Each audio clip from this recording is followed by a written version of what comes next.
સામે આવી છે, જેમાં ડિંડોલીમાં સંબંધો શર્મસાર થયા છે। ક્રાઇમ સિરિયલો જોઈને 16 વર્ષના ભાઈએ 14 વર્ષની સગી બહેન ઉપર દુષ્કર્મ આચરતા બહેન ગર્ભવતી બની છે।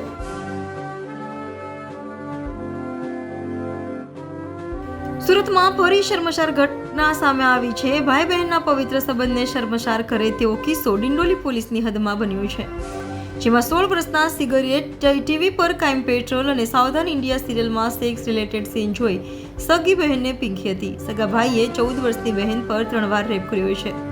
સગીરા ગર્ભવતી બની ગઈ હતી। હાલ તો આ મામલે ડિંડોલી પોલીસે વધુ તપાસ હાથ ધરી છે।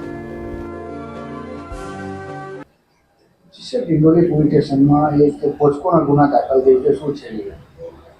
ડિંડોલી પોલીસ સ્ટેશન ખાતે એક ગુનો નોંધવામાં આવેલ છે, જેમાં પોક્સોની કલમો સાથેની સેક્શન્સ એડ કરી અને ગુનો નોંધવામાં આવ્યો છે, જેમાં જે ભોગ બનનાર છે એ નાની 13 થી 14 વર્ષની દીકરી છે। આ ઘટનામાં આ દુષ્કૃત્ય આચરનાર વ્યક્તિ છે એ કાયદાના સંઘર્ષમાં આવેલ બાળ કિશોર છે અને એ પોતે આ દીકરીનો સગો મોટો ભાઈ છે। આ ઘટના જ્યારે બની હતી ત્યારે એના ઘરમાં કોઈ હતું નહીં। બંને મા બાપ બહારે કામ કરવા જાય છે। આ દરમિયાન એનો ભાઈ સાવધાન ઇન્ડિયા અને ક્રાઇમ પેટ્રોલ આ પ્રકારના અલગ અલગ સિરીઝ જોતો હતો, જેના અમુક સીન્સ જોઈ અને એને આ પ્રકારની ઘટના આચરી હતી, જેમાં શરૂઆતમાં એણે પોતાની બેન સાથે થોડા ગડપલા કર્યા હતા અને ત્યારબાદ દુષ્કૃત્ય આચર્યું હતું।